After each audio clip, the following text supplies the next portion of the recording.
Don't you sometimes feel that the melody playing in the air was meant uniquely for yourself, giving sense to what you were going through or what you've been feeling inside, providing words to your thoughts or planting seeds for them to grow? Its rhythm and lyrics speak to us in such ways that they invite for conversation or action. Throughout my life, music has been a loyal companion. Growing up with songs such as Gracias a la Vida or Manifesto from Chilean artists, I was given a clear understanding of my country's history. Music has not only been a teacher for me, but also an important aspect in my family's dynamism.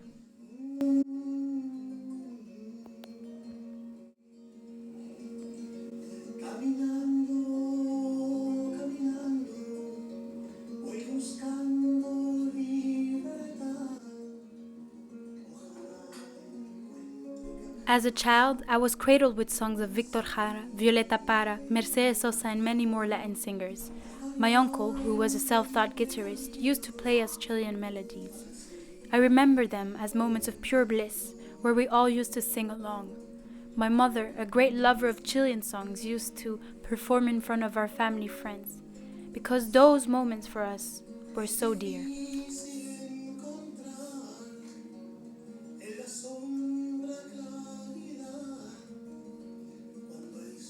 In my house, there was always an instrument, either a guitar or a piano. It was rare for me to be in a silent home. Either we had music on or we were playing music, but never was it silent. Countless were the nights where we used to sit down around the table and sing, without any reason but the pure thirst to share those precious moments together.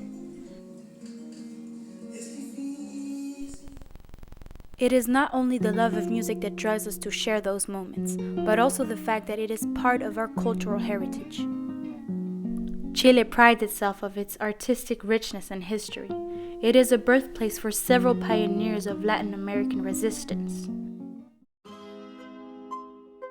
It is necessary to understand the history behind the motivation for artists like Victor Jara or Violeta Parra to rise up.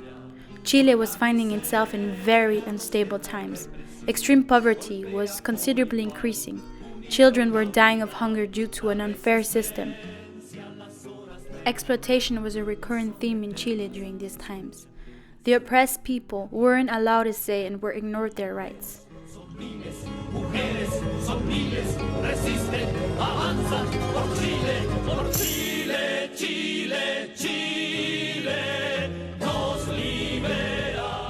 This made artists like Victor Jara and Inti Limani to devote their art for what they deemed important.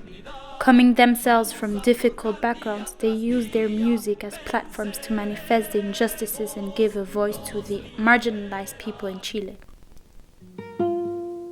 These artists created the so-called New Chilean Wave.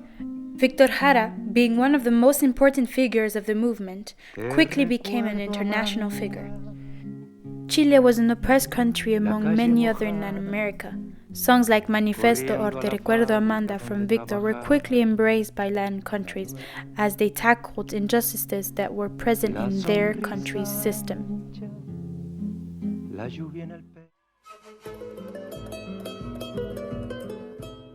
Not only did these songs demand justice, but also invited people to unite and fight as one. As a result, these movements got so big that they quickly became direct threats to the opposing party, as they backed socialist values and politicians like Salvador Allende, who later became the first ever Marxist to be elected president democratically in a Latin American country.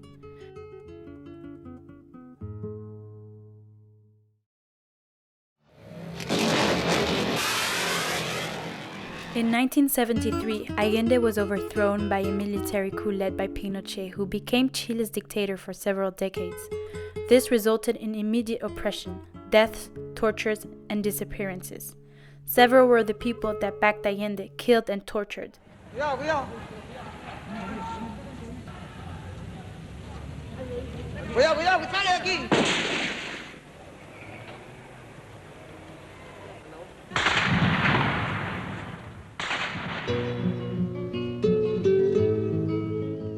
Victor Jara being one out of thousands of other victims.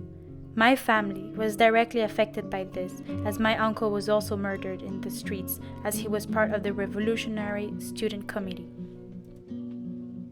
Although Victor Jara had died, he had left Chile and the rest of Latin America his beautiful songs and force. He had brought the people together, and his death wouldn't silence the heritage he had left behind. Throughout the 70s and the 80s, his songs and other Chilean songs kept on being played by thousands of people that were oppressed. Music has played such an important role. It allowed the resistance to continue. Pinochet himself was overthrown by a campaign called No, that used its simple lyrics and melody to give hope to the Chilean people, inviting them to say no to Pinochet, which resulted in a big victory.